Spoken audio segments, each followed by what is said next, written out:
ಕರ್ನಾಟಕದ ಜನ ಕೇಳ್ತಾ ಇರುವಂತ ಏಕೈಕ ಪ್ರಶ್ನೆ, ರಾಹುಲ್ ಗಾಂಧಿ ಅವರು ಯಾವಾಗ ಈ ಸಮಸ್ಯೆನ ಬಗೆಹರಿಸ್ತೀರಿ?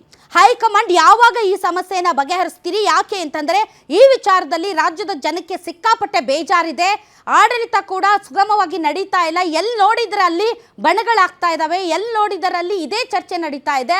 ಮತ್ತು ಇಡೀ ರಾಜ್ಯದ ಜನ ಇದಕ್ಕೆ ಉತ್ತರ ಕೊಡಬೇಕಾಗಿರೋದು ಹೈಕಮಾಂಡ್. ಆದ್ರಿಂದ ಹೈಕಮಾಂಡ್ ಏನ್ ಮಾಡ್ತಾ ಇದೆ ಅನ್ನುವಂಥ ಪ್ರಶ್ನೆ ಭುಗಿಲೆದ್ದಿರುವಂತಹ ಸಂದರ್ಭದಲ್ಲಿ ಇವತ್ತು ರಾತ್ರಿ ರಾಹುಲ್ ಗಾಂಧಿ ಅವರು ವಿದೇಶಿ ಪ್ರವಾಸದಿಂದ ವಾಪಸ್ ಬರ್ತಾ ಇದ್ದಾರೆ.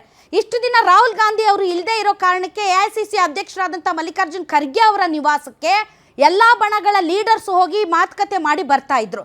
ಅವ್ರು ಹೇಳಿರೋದಿಷ್ಟೇ, ನನಗೇನು ಗೊತ್ತಿಲ್ಲ, ಹೈಕಮಾಂಡ್ ತೀರ್ಮಾನ ತಗೊಳುತ್ತೆ, ಹೈಕಮಾಂಡ್ ಏನು ಹೇಳುತ್ತೆ ಕೇಳಬೇಕು ಅಂತ. ಸೊ ಹೈಕಮಾಂಡ್ ಅಂತಂದರೆ ಈಗ ಜಸ್ಟ್ ರಾಹುಲ್ ಗಾಂಧಿ ಅಷ್ಟೇ. ಯಾಕೆ ಅಂದರೆ ಅವರೇ ಎಲ್ಲ ಡಿಸಿಷನನ್ನು ತೆಗೆದುಕೊಳ್ತಾ ಇರೋದ್ರಿಂದ ಅವರು ವಿದೇಶಿ ಪ್ರವಾಸದಿಂದ ಇವತ್ತು ರಾತ್ರಿ ಬರ್ತಾ ಇದ್ದಾರೆ.